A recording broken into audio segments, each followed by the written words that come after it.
Ça veut dire quoi? Toi qui es en Christ, normalement, Christ doit aussi être en toi. Car il dit quoi au chapitre 15 de Jean, Jean chapitre 15 au verset 5. Je suis le cep de la vigne. Vous en êtes les sarments. Celui qui demeure en moi et en qui je demeure portera du fruit. Celui qui demeure en moi et en qui je demeure portera du fruit. Imagine, tu passes ton temps à vivre une vie où tu attristes le Saint-Esprit. Finalement, le Saint-Esprit, la Bible le dit, si tu attristes le Saint-Esprit, il s'en ira. Le Saint-Esprit qui est censé être Dieu, qui est censé être Jésus, qui est censé demeurer en toi, tu l'attristes, il s'en va. Tu crois qu'avec ça, tu vas avoir la route du ciel? Arrêtons de nous tromper. Tu ne peux pas vivre une vie où tu passes ton temps à tomber, tu ne sais jamais te relever. Et tu crois mourir et aller au ciel. Qui a dit sauver aujourd'hui, sauver pour toujours? Oui, sauver aujourd'hui, sauver pour toujours. Qui a dit sauver aujourd'hui, sauver pour toujours? Oui, sauver aujourd'hui, sauver pour toujours est réel.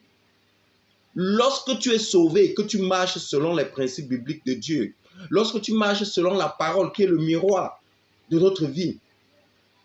Mais si tu es sauvé et que tu passes le temps à te détourner, tu passes le temps à attrister le Saint-Esprit, crois-tu que ta place sera préparée dans le ciel? Crois-tu que tu es toujours connecté à Christ? Comme la Bible le dit. Au verset 6, il dit quoi? Si quelqu'un ne demeure pas en moi, on le jette hors du vigneron. Toujours dans Jean chapitre 15, verset 6. On le jette hors du vigneron. Suivez bien. Donc ça veut dire quoi? Si quelqu'un n'est pas connecté, si quelqu'un ne demeure pas en Christ, on le jette hors du vigneron. Ça veut dire que sa place n'est plus là. Donc tu es en lui, mais tu ne demeures pas. La Bible dit on te jette hors. Ici, ça veut dire tu n'es pas sauvé, sauvé pour toujours. C'est vrai, c'est la grâce qui prépare notre place. Mais cette grâce se manifeste également à travers les œuvres. Les œuvres que nous allons faire sur la terre. Tu ne peux pas vivre sur la terre une vie de criminel, une vie où tu passes le temps à causer le chagrin à l'œuvre de Dieu. Tu passes le temps à causer le chagrin au Saint-Esprit. Et tu attends que la grâce de ce Saint-Esprit se manifeste dans ta vie pour t'amener à la place que le Père avait préparée pour toi. Mensonge. Cette place sera donnée à quelqu'un d'autre. Il dit, comme les sarments coupés, ils se déchèchent, puis on les ramasse, on y met le feu et ils brûlent. Ça veut dire quoi? Toi qui acceptes Christ, toi qui marches avec lui, à un moment, tu changes ta route. Tu deviens comme un sarment qui a commencé à se déchécher. Le sarment, normalement, quand il était connecté, la racine, le jus de la racine qui sort du cep faisait en sorte qu'il fleurissait toujours. Il était toujours bien vert. Il ne pouvait pas se dessécher. Mais dès lors qu'il se déconnecte du cep, il commence à se déchécher. Il se déchèche, il se déchèche. C'est comme toi. Lorsque tu te déconnectes de Christ, lorsque tu te déconnectes du Saint-Esprit, tu es devenu quelqu'un hors du royaume. Ce n'est pas parce que tu l'avais accepté que cela fera en sorte que tu vas continuer à être dans le royaume. Tu es devenu quelqu'un hors du royaume. Pourquoi? Parce que tu n'es plus connecté à la branche, tu n'es plus connecté à la racine qui te donne la force, qui te donne de l'énergie. Comme le sarment prend son énergie, son jus, son pouvoir du cep, pareil que toi, tu prends ton énergie, ton jus du Saint-Esprit qui vit en toi. Si tu te déconnectes de ce Saint-Esprit, tu prends encore ton énergie où?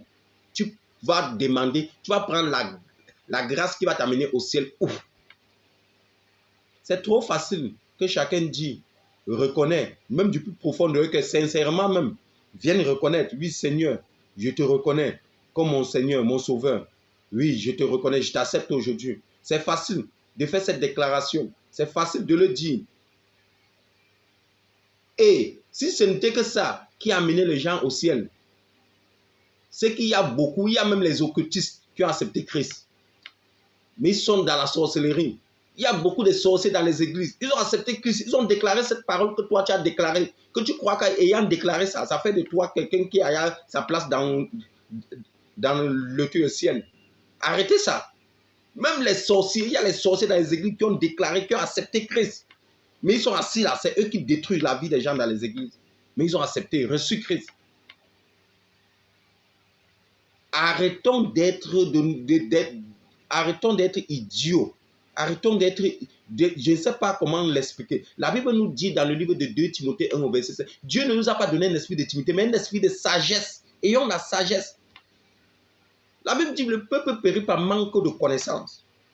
Moi, j'approfondis et je dis le manque de connaissance même. Proprement dit, c'est un péché. Là, c'est moi qui le dis. Ce n'est pas la Bible. Parce que je considère que le manque de connaissance, le fait de ne pas avoir la connaissance t'amène dans les mauvaises voies et qui t'amèneront à pécher. Donc ça devient un péché. C'est devenu dans plusieurs, dans la bouche de plusieurs personnes, si tu as accepté Christ, c'est fini. Qu'il faut juste accepter Christ. Non, c'est un mensonge. C'est un mensonge. C'est un mensonge. C'est un mensonge. La Bible dit les adultères, les fornicateurs, les voleurs, les meurtriers n'entreront pas au ciel. Ils n'entreront pas. Pour entrer là, il faut qu'ils aient pris le temps de se repentir. Donc tu es en Christ, tu passes le temps à commettre les péchés. Si tu n'as pas su te relever à temps, tu meurs, tu vas aller en enfer, mon frère. Tu vas aller en enfer. Qu'on ne te mente pas. Qu'on arrête de te mentir. Reste connecté à lui pour pouvoir préparer ta place dans les hauts lieux. Reste connecté. C'est vrai qu'on ne gagne pas le ciel par nos actes, par nos attitudes et autres. C'est vrai. Mais ces actes et ces attitudes contribuent à activer cette grâce qui permettra à sorte que notre place soit bien préparée dans le ciel. Venez donner vos vies en Christ. Vous devenez comme les sorciers, vous passez le temps à tuer les gens. Vous dites que la grâce vous suffit. La grâce va arranger votre place. Vous passez le temps à vivre une mauvaise vie. Vous croyez que la grâce va préparer votre place. Restez, imaginez, croyez. Ah. On verra. Il dit, celui qui ne demeure pas en moi, donc celui qui ne marche pas selon ma parole, celui qui ne suit pas mes pas, celui qui n'a pas la crainte pour moi, cette personne est ôtée, coupée et jetée au feu. C'est au feu de l'enfer. Au feu de l'enfer. Toi qui refuses de demeurer en lui, toi qui vis une mauvaise vie, tu l'as accepté, mais ta vie n'est pas une vie qu'il aime. Ta vie a attristé le Saint-Esprit, a éloigné le Saint-Esprit de toi. Il dit, tu seras coupé, ôté de lui, coupé et jeté au feu. Au feu de l'enfer, mon frère, ma soeur. Et au verset 7, il dit quoi? Mais si vous demeurez en moi et que mes paroles demeurent en vous, demandez ce que vous voulez et vous l'aurez, et vous l'obtiendrez. En Christ, si tu marches, tu demeures réellement à lui et que tu es réellement fidèle, comme Job était fidèle. Bien vrai qu'il a eu les coups durs, bien vrai qu'il a eu les moments compliqués, terribles, mais une chose s'est produite, c'est quoi? C'est que Job a été restauré. Le Seigneur n'est pas injuste. Il ne t'oubliera pas. Il se souviendra toujours de toi. Mais la seule chose qu'il attend de toi, c'est que tu restes connecté à lui. Sois connecté à Christ. Ne deviens pas un sarment qui se dessèche et qu'on est obligé de couper et jeter au feu. Un sarment qui se dessèche est comme un chrétien qui a accepté Christ, mais qui a fait ce qu'on appelle le rétrograde. Donc, sa vie n'est plus une vie de chrétien, mais sa vie est devenue une vie païenne.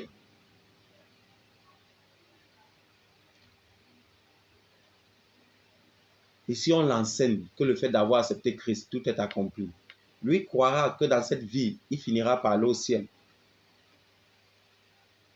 Que le Seigneur ouvre tes yeux et te donne la sagesse de comprendre la parole, te donne la sagesse de comprendre les écrits, afin que le manque de connaissance, l'ignorance ne te conduit pas en enfer. Que le Seigneur te donne la sagesse, qu'il te donne la sagesse, afin que l'ignorance ne te conduise pas en enfer. Mon peuple périt par manque de connaissance. Le manque de connaissance est ce qui nous détruit aujourd'hui. C'est ce qui nous détruit aujourd'hui. Le manque de connaissance. Donc, arrêtez d'être trompé que vous avez la sécurité éternelle. Arrêtez. Qu'on arrête cette tromperie. Qu'on arrête d'être trompé qu'on a la sécurité éternelle. C'est une tromperie. Premièrement, lorsqu'on te dit que tu as la sécurité éternelle, tu dois comprendre, être sauvé n'est pas sauvé pour toujours. C'est un mensonge. Le fait d'être, on dit, en acceptant Christ, tu es sauvé. Oui, tu es sauvé si tu demeures à lui, si tu es connecté à lui. Mais si tu te déconnectes, comme le sarment se déconnecte du cep et se sèche, tu deviendras sèche et tu seras jeté au feu. Tu dois aussi comprendre, tu dois comprendre dans l'arrêt de l'enseignement que les gens ont toujours enseigné en disant, tu as accepté Christ, tu es sauvé pour toujours, que abandonner ton premier amour. La Bible nous dit quoi? Dans le livre de Apocalypse 2 au verset 4. L'Éternel parlait et disait, ce que j'ai contre toi, c'est que tu as abandonné ton premier amour. Donc tu dois comprendre que abandonner ton premier amour, c'est te déconnecter de Dieu. Comment on abandonne son premier amour? Ton premier amour, c'est qui? C'est Christ. Comment on l'abandonne? C'est en marchant contrairement à sa parole. C'est en marchant contrairement à ce qu'il dit. Et je le dis toujours, car avant, je ne le pensais pas ainsi. Je trouvais que celui qui te tombait était quelqu'un qui ne veut plus avoir de deuxième chance. Mais le Seigneur m'a fait comprendre que ça peut arriver. Il y a même des hommes de Dieu, des célèbres hommes de Dieu. Ça les est arrivé de tomber. Mais ils ont su se relever. Le plus important n'est pas de tomber, mais le plus important est de se relever. Si ça t'arrive de tomber, ce que je ne souhaite pas, je ne souhaite pas que tu ailles tomber parce que tu vas te relever. Non, ce n'est pas ce que je dis. Ce n'est pas ce que je souhaite. Mais si ça arrive, que tu arrives à te relever, c'est en te relevant, en confessant tes péchés, en te reconnectant à Dieu, que le royaume des cieux peut t'accueillir. Mais si tu restes dans ta chute, je ne sais pas. Je ne sais pas. Je ne sais pas. Vous avez le cas d'un homme, Judas Iscariot. Vous le savez tous, il a trahi Jésus. Il est tombé. Mais il ne s'est pas relevé. Qu'est-ce qu'il a fait? Il est plutôt allé se pendre. Et au lieu de confesser, reconnaître ses péchés de même, il est plutôt allé se pendre. Il est tombé. Il avait mal agi. Imaginez Judas Iscariot. Certaines personnes qui parlent là, faites attention. Faites attention. Ceux qui disent sauver aujourd'hui, sauver pour toujours, qu'il y a la sécurité éternelle, là, il n'y a pas de sécurité éternelle. Ton nom est écrit là-bas si seulement tu restes connecté à Dieu. Si tu te déconnectes, on efface ton nom. C'est comme le crayon avec la gomme. On efface. Il n'y a pas de sentiment là-dedans. Que parce que tu as déclaré, Seigneur, il t'accepte et te reconnaît comme mon Dieu, comme mon sauveur, à partir d'aujourd'hui et autres, tu crois que ton nom sera éternellement écrit là-bas. Ça sera effacé, effacé. Il n'y aura plus rien. Même la trace. La gomme de Dieu est une gomme qui ne laisse même pas la trace. Nos gommes ici, quand on efface, on peut encore, quand on force l'œil, on peut encore revoir un peu. Mais la gomme de Dieu, on ne revoit plus rien. Effacé complètement. Judas Iscariot qui était avec Jésus, il marchait tous les jours avec lui. Il marchait avec Dieu. Tous les jours. Pendant tout le temps que le Seigneur a passé autour d'eux, à côté d'eux. Il est tombé. Il est tombé. Tomber n'est pas l'ami de quelqu'un. Tout le monde peut tomber. Il n'y a pas de fort. Quelqu'un qui marche avec l'onction. Dieu, c'est l'onction. Jésus, c'est l'onction. Tu marches à côté de lui, ça veut dire que tu marches avec l'onction. Tu marches avec l'onction. Et tu tombes. Oui, ça peut arriver. Même Pierre est tombé. Pierre a régné Jésus. Pierre lui-même est tombé. Pierre que vous voyez dans la Bible, il est tombé. Ça arrivait à un moment, il a régné. Il a régné, il avait peur. Il a régné. Avant de reprendre le courage après. Mais Pierre, au moins, a demandé pardon. Il a su se relever. Voilà un cas de quelqu'un qui se relève après être tombé. Mais Judas n'a pas pu se relever. Je laisse à ton entendement les deux personnes. Qui ira où, qui ira où. Je laisse à ton entendement. Je ne suis pas juge. Je ne suis pas Dieu pour savoir où l'autre ira, l'autre ira. Mais je laisse à ta sagesse de aussi analyser. Nous devons faire attention à ne pas demeurer couché à terre, même quand nous sommes tombés. Parce que si tu demeures à terre, il n'y a pas de sécurité éternelle pour toi. Ton nom sera effacé du livre de vie. Effacé même, effacé bien. On n'a pas dit que l'encre qui écrit ton nom là ne peut pas s'effacer. Ça sera effacé. Sinon, pourquoi on doit parler des gens qui peuvent perdre le salut? Ce qu'on ne parlera même pas des gens qui peuvent perdre le salut. Tu as reçu le salut, tu as tout reçu. Tu as reçu Christ, tu as reçu le salut. On ne parlera plus des gens qui peuvent perdre le salut. S'il y a une possibilité de quelqu'un qui peut perdre le salut, ça veut dire que le nom de quelqu'un n'est pas en sécurité là-bas. N'est pas en sécurité là-bas. Ton nom ne peut être en sécurité que selon la façon dont tu marcheras avec Christ. Les gens disent qu'il suffit juste de croire, accepter Christ, tout est fini. Oui, croire, accepter Christ, c'est important. C'est important. C'est les prémices. Mais la suite, c'est ce qui suivra ta vie après. C'est ça. C'est ça. Arrêtons de nous tromper.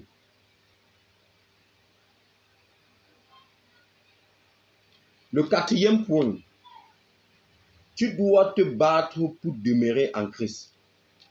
Demeurer en Christ, ça c'est une bataille. Tu dois te battre pour rester connecté. Ta connexion avec Christ, ça c'est une bataille. Je vous ai dit, la Bible dit dans le livre de Matthieu, Matthieu 11, verset 12, depuis le temps de Jean-Baptiste, c'est les violents qui s'en accaparent. Le royaume des cieux là n'est pas fait pour les gens timides. Car la Bible dit dans 2 Timothée 1 au verset 7, Dieu ne nous a pas donné un esprit de timidité, mais de force. Tu dois apprendre à forcer ton destin, à forcer ton salut. Forcer par tes actes et tes œuvres, même si cela n'est pas le pion essentiel qui te sauve, mais c'est ta marche avec Christ, la manière dont tu respectes la parole, la manière dont tu prends la parole, la manière dont tu te connectes à lui. La manière dont tu le laisses demeurer en toi et que tu demeures en lui. C'est ça qui garantit ton salut. Mais tu ne peux pas venir demeurer en lui. Un jour, 2 jours, après tu sors de lui, tu crois que le même salut est garanti. Mensonge. Donc tu dois te battre, Ne pas rester connecté. Ouvre les portes au danger. Lorsque tu ne restes pas connecté, lorsque tu ne te bats pas pour ton salut, lorsque tu ne te bats pas pour demeurer en Christ, et que tu n'es pas connecté, ça ouvre la porte au danger. Il y a dans ta vie une sécheresse spirituelle. La sécheresse spirituelle, c'est ce qui est arrivé à Judas Iscariot. La sécheresse, comme la Bible dit ici, le sarment qui se déconnecte, se sèche et on le jette au feu. Judas, à un moment, il s'est asséché. C'est ça qui l'a poussé à aller se pendre. Mais Pierre a su se relever. C'est la raison pour laquelle celui qui se relève, c'est la raison pour laquelle le sarment qui est coupé du cep, lorsqu'on le joint à quoi, on l'attache, il peut revivre, il peut reprendre sa place. Donc ça veut dire quoi? Quelqu'un qui tombe, qui n'est pas coupé, qui est tombé, tu as su te relever, tu as su reprendre la route, le droit chemin. Oui, le Seigneur peut te reprendre. Il reprend, il est miséricordieux. Il peut te reprendre. Et ton nom peut continuer à être dans ce livre. Comme Pierre.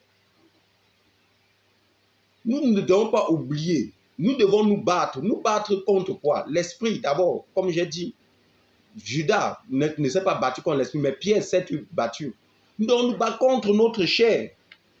Car notre chair, lorsque nous tombons et que nous laissons la chair prendre le dessus, elle écarte complètement l'esprit de Dieu. Et la chair s'impose. Elle est là maintenant assise.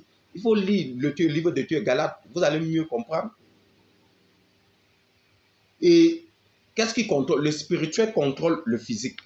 Quand la chair a pris le dessus, ça veut dire quoi? C'est le spirituel négatif, le spirituel du diable qui commence à contrôler ton physique, qui commence à contrôler tes affaires. Tout ne marche pas, rien ne marche. Et tu dis que ma vie est comme ça, ma vie est comme ça. Pourquoi? Parce que le spirituel qui a pris contrôle de ta vie n'est pas le spirituel de Dieu, mais c'est le spirituel satanique. C'est les démons.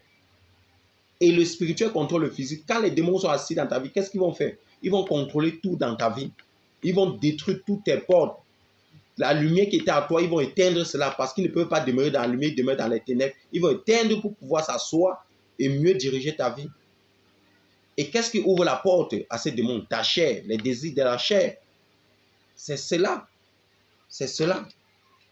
C'est cela. Je vais finir avec ce dernier point. Je vais finir avec ce dernier point. Comment rester connecté et quelle bénédiction? Comment dois-tu rester connecté? Nous allons lire un passage qu'on a lu dans Jean chapitre 15 au verset 7 que nous avons lu. Si vous demeurez en moi et que mes paroles demeurent en vous, demandez ce que vous voudrez et cela vous sera accordé. La parole est claire. Pour rester connecté, c'est de demeurer en Christ. C'est d'être connecté en Christ. C'est de marcher avec lui, de faire selon sa parole. Et la bénédiction qui découle de ça, c'est ce que la Bible nous dit. Demandez ce que vous voulez, cela vous sera accordé. C'est clair. Restez connectés par quoi? Par la parole. Nous devons changer notre façon de vivre pour rester connectés, changer notre façon de vivre. Nos vies doivent refléter la parole de Christ. Nos idées et actions doivent être le miroir de la parole. Ce n'est que comme cela que nous pouvons demeurer en Christ. Voilà ce qui nous permet, qui nous donne la force de demeurer en Christ. Les prières, la parole, les jeûnes, les retraites, tout ça nous permet, nous fortifie et nous permet de demeurer en lui. Mais quand on parle de la parole est le miroir. La parole te permettra de ne pas te dérouter, de ne pas prendre un mauvais chemin, d'être sur le droit chemin. C'est ça. Et quelle bénédiction en suivra? Le bonheur et la grâce, le gain de notre connexion avec lui, c'est le bonheur et la grâce. Nous devons persévérer notre marche intime pour porter des bénédictions, des fruits. C'est à travers notre marche, la persévérance dans notre marche, que nous pourrons porter des fruits. Et je vais finir avec ce verset. Dans Jean 14 au verset 27, la Bible dit, « Je vous laisse la paix. Je vous laisse la paix. » Jésus parlait et disait, « Je vous laisse la paix. Je vous donne ma paix. » Jésus a laissé la paix, il vous a donné sa paix. Je ne vous donne pas comme le monde donne. Que votre cœur ne se trouble point et ne s'alarme point. Ce qui nous détruit et nous amène hors de la portée, hors de la bénédiction de Dieu, c'est que notre cœur s'alarme constamment. Et c'est que notre cœur est troublé et s'alarme constamment. Arrêtons de laisser notre cœur se troubler et s'alarmer constamment. Car le Seigneur dit, il nous a donné la paix, il nous a laissé la paix. Dans cette paix, apprends à résister au monde qui veut te déconnecter de ton Dieu. Et laisse ton Dieu s'asseoir dans ta vie, diriger ta vie, prendre contrôle de ta vie, afin que toute porte dans ta vie et dans ta destinée s'ouvre devant toi. Je prie que la grâce de Dieu soit sur ta vie, que cette grâce ouvre les portes pour toi, que cette grâce ouvre les portes pour toi, que la puissance du Saint-Esprit te fasse du bien en cette saison, que le Seigneur te fasse du bien, que le Seigneur te fasse du bien, que le Seigneur te fasse du bien. Je prie que mon Dieu se souvienne de toi, qui te fortifie, qui te donne l'esprit de sagesse, qui te donne l'esprit d'intelligence, que ce qui te manquait te soit accordé, que ce qui te manquait te soit accordé, que le Saint-Esprit t'enseigne, que le Saint-Esprit t'amène à rester connecté au Père. Je prie que la connexion du Père avec ta vie ne fasse un. Car il dit, si tu demeures en moi, moi je demeurerai en toi. Je prie que la façon dont tu marcheras selon la parole de Dieu, tu demeureras en lui, tu seras connecté en lui. Que lui également soit en toi et fasse des trucs inimaginables pour toi. Je prie que la grâce de Dieu te touche. Je prie que sa grâce te touche. Je prie que le Père très saint agisse dans ta vie. Je prie qu'il se manifeste dans ta vie. Je prie qu'il ouvre des portes et des écluses des cieux pour toi. Toi qui demeures en lui. Toi qui l'as pris et fait un avec lui. Je prie qu'en ce jour, le Seigneur fasse du bien à ta vie. Fasse du bien à ta vie. Fasse du bien à ta vie. Fasse du bien à ta vie. Fasse du bien à ta vie. Fasse du bien à ta vie. Fasse du bien à ta vie. Que le Saint-Esprit te remplit de l'esprit de fortification, de l'esprit qui te permettra de demeurer en Dieu, d'être toujours connecté en lui. Que le Saint-Esprit, oh Shabraka Zobo Bozo, ne s'éloigne point de toi. Je prie que la puissance du Dieu très haut ne s'éloigne point de toi. Que tu sois fortifié en lui. Que tu sois fortifié en lui. Que tu demeures en lui et que lui, il demeure en toi. Que la puissance du Saint-Esprit, par ta présence, par ta connexion avec le Père, se manifeste grandement dans ta vie et ouvre toute porte fermée pour toi et commence à préparer une place merveilleuse pour toi dans les cieux.